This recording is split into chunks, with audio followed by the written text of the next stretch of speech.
नमस्कार श्रोता मित्रों, आइए सुनते हैं कहानी टेलीफोन सेट जिसे लिखा है डॉक्टर शोभा घोष ने। लो फिर कोई आ गया। घंटी बजते ही उमा तिलमिला उठी।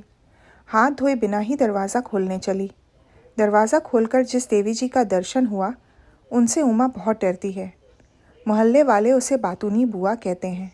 जिसके पास पहुंच गई उसके घंटे 2 घंटे ही नहीं पर पूरे पहर की छुट्टी हो जाती है।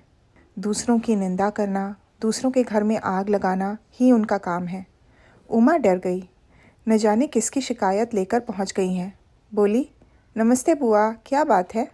चलो अंदर बतलाती हूँ। इतनी धूप है, सर फटा जा रहा है। हाँ बेटी, ज़रा मुन्नी के बापू को टेलीफोन करके बतला दो कि शाम को जब लौटेंगे तो गर्मा गर्म समोसे लेते आएंगे। और हाँ, दाल बेसन के लड्डू अगर ताज़ा मिलें तो ले लें। कल होली है, सबका मुंह मीठा करना होगा ना। मैं अभी कर देती हूँ, तुम बैठो बुआ। और कह देना कि चाय की पत्ती और साबुन भी लेते आवेंगे। हेलो, क्या कहा? नहीं है? अच्छा, धन्यवाद। बुआ फूफा तो अभी हैं नहीं, किसी को मालूम नहीं कब तक आएंगे।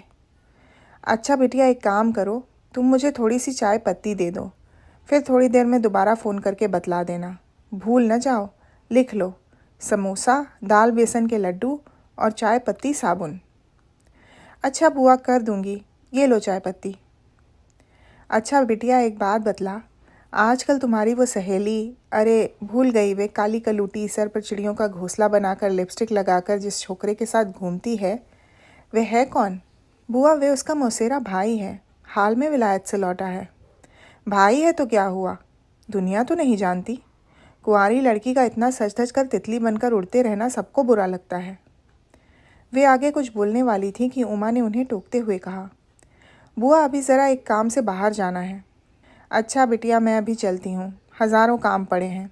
अच्छा बिटिया, उन्हें फ़ोन ज़रूर कर देना।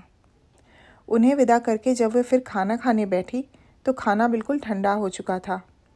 जैसे तैसे खाना खाकर हाथ धोकर लेटने चली तो फिर घंटी बजी। दरवाज़ा खोलकर पूछा, किसको मिलना चाहते हो? आपको, जवाब मिला। क्या काम है? माता जी ने ये चिट्ठी दी है। खोल कर पढ़ा। लिखा था, प्रिय उमा, आज हम लोगों को मैटनी शो में सिनेमा जाना है। रूपक में ज़रा फ़ोन करके पूछ लो कि टिकट मिल जाएंगे। हाँ, एक बात और, नौकर के हाथ तुम मुझे 25 रुपये भेज देना, परसों लौटा दूंगी। उमा ने नौकर को सूचना सहित 25 रुपये देकर विदा किया। दूसरे दिन की बात है, शाम का वक्त है। उमा को कुछ सामान लेने बाहर जाना था।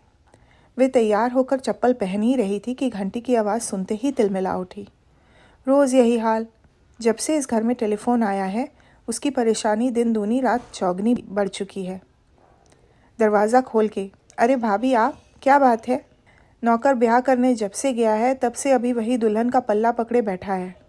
सुपुत्रों से कहा ज़रा फ़ोन कर आओ तो उसी वक्त खेलने जाना है। माँ बाप चाहे बच्चों के लिए जान दे दें, पर वे भला कभी महसूस करते हैं? आज अपर इंडिया से हमारे भैया भाभी आ रहे हैं, ज़रा फ़ोन करके पूछ लो गाड़ी लेट तो नहीं है। भाभी फ़ोन ख़राब है, सूचना भेजी है, अभी ठीक करने नहीं आया है। अरे उमा, मैंने धूप में बाल सफ़ेद नहीं किए। फ़ोन नहीं करना है तो साफ बतला क्यों नहीं देती? अरे हमसे पैसे ही ले लेती, कहकर एक अठन्नी निकालकर उसके सामने फेंक दी। एक टेलीफोन आ गया है तो बड़ा दिमाग हो गया है। अर्ज़ी तो हमने भी दे रखी है, बस 2 महीने में मिल जाएगा, तब तुम्हारे दरवाजे थूकने भी नहीं आऊँगी। वे चिल्ला ही रही थी कि बगल की शिखा भाभी भी पहुँच गई। उमा बहन, एक काम कर दो, अभी दूध गर्म कर ही रही थी कि गैस चला गया। मेरा कस्टमर नंबर 420 है, ज़रा तुरंत फ़ोन कर दो। वे जवाब देने ही वाली थी कि भाभी ने तनकर जवाब दे दिया, अरे भाई, इनका फ़ोन ख़राब है, कब से मैं इनकी सिफारिश कर रही थी, सो फ़ोन ठीक नहीं हुआ, कहकर चल दी। पीछे पीछे शिखा भी। उमा को बेहद गुस्सा आया। आज ही इसे पटक पटक कर चूर कर दूंगी, न रहेगा बांस न बजेगी बांसुरी।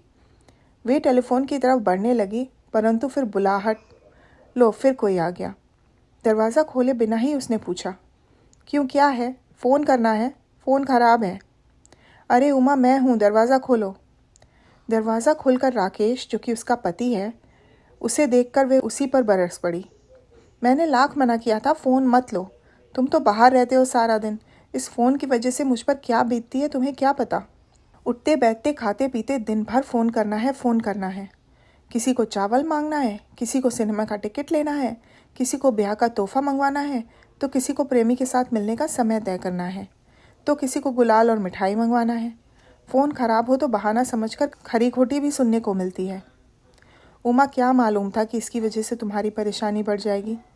मैंने तो तुम्हारी सुविधा के लिए फ़ोन मंगवाया था। लो फिर कोई आया। वे सिर पर हाथ रखकर बैठ गई। राकेश ने कहा, मैं देखता हूँ कौन है। होगा कौन? कोई फ़ोन करने वाला ही होगा। न जाने कौन हमारी बदकिस्मती का तोहफा ले आया है। दरवाज़ा खोलकर, अरे आराधना तुम? नमस्ते जीजा जी, उमा नहीं है क्या? है, आओ। अरे आज ये गुलर का फूल कैसे दिखा? व्यंग्य मत करो उमा, चंद मिनट की फुर्सत नहीं मिलती, आज भी स्वार्थ से ही आई हूँ। क्यों, फ़ोन करना है क्या?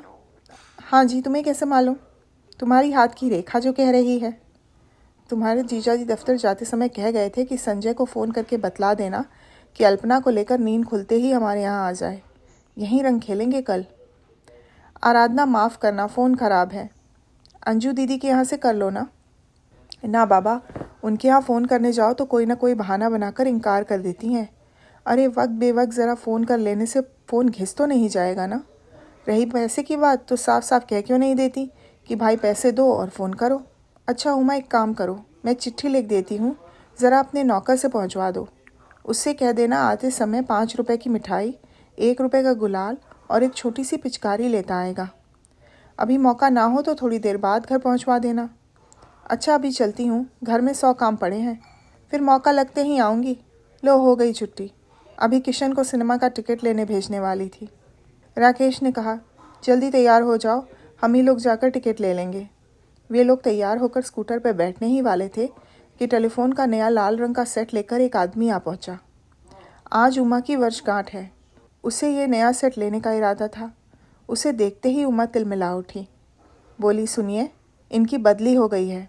आप ये नया सेट लेते जाइए और ये लीजिए लाइन काटने का नोटिस। लाइन काट दीजिएगा, धन्यवाद। उसे विदा करके अपने स्कूटर पर बैठते ही चैन की सांस ली। उमा, ये तुमने क्या किया? तुमने ये नया सेट लेने की... चलो चलो जल्दी स्टार्ट करो, फिर कोई फ़ोन करने पहुंच जाएगा। वे दोनों ज़ोर से हंस पड़े। भीतर फ़ोन की घंटी बजी और बजती ही रही और वे दोनों हवा हो गए। तो ये थी कहानी टेलीफोन सेट डॉक्टर शोभा घोष की। आशा है आपको अच्छी लगी होगी। सुनने के लिए धन्यवाद।